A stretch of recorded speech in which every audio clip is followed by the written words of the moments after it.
السلام عليكم ورحمة الله وبركاته. بسم الله الحمد لله والصلاة والسلام على أشرف رسول الله وعلى آله وصحبه أجمعين فائزين برضا الله ما بعد. بسم الله الرحمن الرحيم. يا أيها الذين آمنوا اتقوا الله وكونوا مع الصادقين صدق الله العلي العظيم. ഏറ്റവും ആദരം ബഹുമാനം നിറഞ്ഞ വേദിയിലുള്ള മഹത്തുക്കളാകുന്ന സാദാത്യങ്ങളെ, പണ്ഡിത ശിരോമണികളെ, ഉസ്താദന്മാരെ, നേതാക്കളെ, എൻ്റെ മുന്നിലിരിക്കുന്ന നല്ലവരായ നാട്ടുകാരെ, അല്ലാഹു സുബ്ഹാനഹു വ തആല നാം ഒരുമിച്ച് കൂടിയത് ഒരു സ്വാലിഹായ സൽക്കർമ്മമായി നമ്മിൽ നിന്ന് സ്വീകരിക്കുമാറാകട്ടെ. ഇതുപോലെ അവൻ്റെ ജന്നാത്തുൽ നഈമിൽ നമ്മേവരെയും ഒരുമിച്ച് കൂട്ടി അനുഗ്രഹിക്കട്ടെ. അൽഹംദുലില്ലാഹ്, നമ്മുടെ ഈ നാട്ടിലേക്ക് ഹദ്രിയ മസ്ജിദ് മദ്രസ ബദരിയ നഗര ഫുൾബ ഈ നാട്ടിലേക്ക് ആദ്യമായിട്ടാണ് ഞാൻ വരുന്നത്.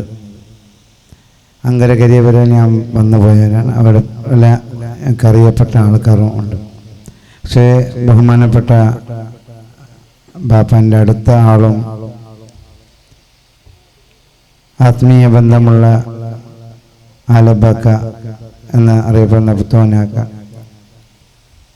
വിളിച്ചപ്പോൾ ബാപ്പ വന്ന നാടാണ്, ബാപ്പാനെ പരിചയമുള്ള ആളാണ് ഒക്കെ പറയുമ്പോൾ അവരെ വാക്ക് പാലിക്കുക എന്നുള്ളത് എൻ്റെ കടമയ എന്നുള്ള ഏറ്റെടുത്തുകൊണ്ടാണ് ഈ മഹത്തായ സംരംഭത്തിൽ വന്നെത്തിച്ചേർന്നത്. അൽഹംദുലില്ലാഹ്, നിങ്ങളുമായിട്ട് സംബന്ധിക്കാൻ കൂടിയതിൽ റബ്ബ് തആലയെ സ്തുതിക്കുകയാണ്. ഇവിടെ നാം ഒരുമിച്ച് കൂടിയത് അള്ളാഹുവിന് വേണ്ടി എടുക്കപ്പെട്ട ഒരു പള്ളി. അത് നാട്ടിൻ്റെ സമാധാനമാണ്, നാട്ടിൻ്റെ ശാന്തിയാണ്, സമാധാനത്തിൻ്റെ ഗേഹമാണ് പള്ളി എന്നുള്ളത്. ആ പള്ളി അള്ളാഹ്ക്ക് വേണ്ടി മാത്രമാണ് എടുത്തത്. ആർക്ക് വേണ്ടി? ഇവിടുത്തെ പ്രസിഡന്റിനോ സെക്രട്ടറി വേണ്ടി അല്ല. അള്ളാഹ്ക്ക് ഇബാദത്ത് എടുക്കാൻ, അള്ളാഹ്ക്ക് നിസ്കരിക്കാൻ. അങ്ങനെ ആകണം. ഉസ്സിസ അല തഖ്വ ലമസ്ജിദുൻ ഉസ്സിസ അല തഖ്വ. അള്ളാഹുവിന് വേണ്ടി ഇബാദത്തെടുത്ത പള്ളികളാണ് നമ്മുടെ പള്ളികൾ. പള്ളിയുടെ അലങ്കാരമല്ല, പള്ളിയുടെ ഭംഗിയല്ല നാം ആൾക്കാർക്ക് അറിയിക്കേണ്ടത്. നാം നമ്മുടെ മനസ്സ് ആ പള്ളിയിൽ വെച്ചുകൊണ്ട് മനസ്സിനെ ഭംഗിയാക്കണം. നമ്മുടെ ഹൃദയത്തെ ശുദ്ധിയാക്കി ഭംഗിയാക്കി ഒത്തൊരുമയോടുകൂടെ ഐക്യത്തോടുകൂടെ. അൽഹംദുലില്ലാഹ്, നേരത്തെ ബഹുമാനപ്പെട്ട തങ്ങൾ അവർ പറഞ്ഞു, ഐക്യമെന്നുള്ളത് നമുക്ക് എല്ലായിടത്തും ഉണ്ടാകേണ്ടതാണ്. മുസ്ലിം സമുദായത്തിൽ ഇല്ലാതെ പോയ ഒരു സംഗതിയാണ് ഐക്യമെന്നുള്ളത്. അള്ളാഹു നമ്മുടെ ഐക്യത്തിൽ ജീവിക്കുന്ന വക്താക്കളാക്കി മാറ്റുമാറാകട്ടെ. അതോടൊപ്പം അള്ളാഹുവിൻ്റെ ഗേഹമാകുന്ന പള്ളി, ആ പള്ളിയെ ആദരിക്കേണ്ടത്, ബഹുമാനിക്കേണ്ടത് നമ്മുടെ എല്ലാ ഓരോരുത്തർക്കുള്ള കടമയാണ്.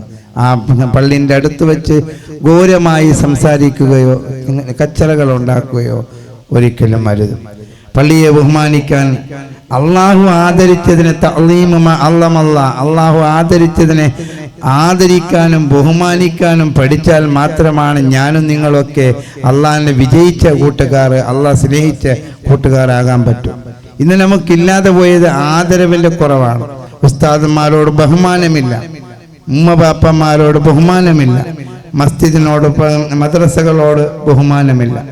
ഇസ്ലാമിൽ മാത്രമാണ് അങ്ങനെയുള്ള ഒരു കാഴ്ച കാണുന്നത്.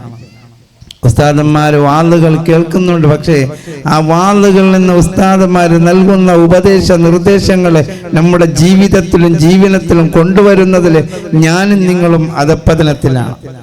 അങ്ങേയറ്റം. ഒരിക്കലും അന്താരാഷ്ട്രീയ വാളുകളുണ്ട് നാട്ടിൽ, അന്താരാഷ്ട്രീയ വാളുകാരുണ്ട്. വാളുകാരെ വിമർശിക്കുകയല്ല. വാളിലേക്ക് വാളുണ്ടെങ്കിൽ, നസീഹത്തുണ്ടെങ്കിൽ അന്താരാഷ്ട്രീയക്കാര് വരുന്നുണ്ടെന്നറിഞ്ഞാൽ ഞാൻ പൈസ ഇല്ലെങ്കിലും കടമാക്കിയിട്ടെങ്കിലും അവിടേക്ക് പോകുന്നു, കൂട്ടം കൂടുന്നു. പക്ഷേ എന്ത് ഉപകാരം കിട്ടി? വന്നിട്ട് നമ്മൾ ആ വാളിൻ്റെ ശൈലി ഇങ്ങനെ ഉണ്ട്, അതിനെ മാർക്കിടുകയല്ലാതെ ആ ഉസ്താദ് നൽകിയ ഹദീസിന്റെ വ്യാഖ്യാനങ്ങളും ആയത്തിന്റെ വ്യാഖ്യാനങ്ങളും നമ്മുടെ ജീവിതത്തിൽ കൊണ്ടുവന്ന് ജീവിതത്തെ ശുദ്ധീകരിക്കുന്ന നമ്മുടെ പൂർവികളാകുന്ന നമ്മുടെ ഉസ്താദന്മാർ, നമ്മുടെ ബാപ്പന്മാര്, കാരണന്മാർ കാണിച്ചു തന്ന പാത നാം പിൻപറ്റി നടക്കാനും ഞാനും നിങ്ങളും വളരെ പിന്നോട്ടാണ്. അതുകൊണ്ട് ഈ മസ്ജിദ് ഉദ്ഘാടനത്തിൻ്റെ ഈ സമയത്തിൽ ഒരുമിച്ച് കൂടിയ എൻ്റെ മഹത്തുക്കളാകുന്ന കൂട്ടുകാർ, എൻ്റെ മുന്നിലിരിക്കുന്ന ആൾക്കാരോട്, ഉസ്താദന്മാരോടല്ല, അങ്ങനെ മുന്നിലിരിക്കുന്ന കൂട്ടുകാരോടും എൻ്റെ സ്വന്തം നഫ്സിനോട് ഉണർത്താനുള്ളത്, ആ പാതയിലേക്ക് നാം മടങ്ങി വരണം. നമ്മുടെ കാരണവന്മാർ കാട്ടിത്തന്ന ആ പാതയിലേക്ക്, നമ്മുടെ ഉസ്താദന്മാർ പൂർവ്വസൂരികളാകുന്ന കൂട്ടുകാർ നടന്നു നീങ്ങിയ ആ മാർഗത്തിലേക്ക് അഹ്ലുസുന്നത്ത് വൽ ജമാഅത്തിന്റെ ആശയ ആദർശങ്ങളെ മുറുകെ പിടിച്ച് ജീവിച്ചും ജീവനത്തിൽ കൊണ്ടുവരുന്ന കൂട്ടുകാരായി മാറാൻ നാം ഏവരും ഒരുങ്ങണം എന്ന് മാത്രം എൻ്റെ സ്വന്തം നഫ്സിനോടും നിങ്ങളോടും ഉണർത്തിക്കൊണ്ട് ഈ മഹത്തായ സംരംഭത്തിന് സർവ്വവിധ ആശംസകൾ നേർന്നുകൊണ്ട് എനിക്ക് വേണ്ടി ദുആ ചെയ്യണമെന്ന വസിയത്തോടുകൂടെ ഞാൻ അവസാനിപ്പിക്കുന്നു. ആഖിറു ദഅവാനാ അൽഹംദുലില്ലാഹി റബ്ബിൽ ആലമീൻ. അസ്സലാമു അലൈക്കും വറഹ്മത്തുള്ളാഹി വബറകാതുഹു.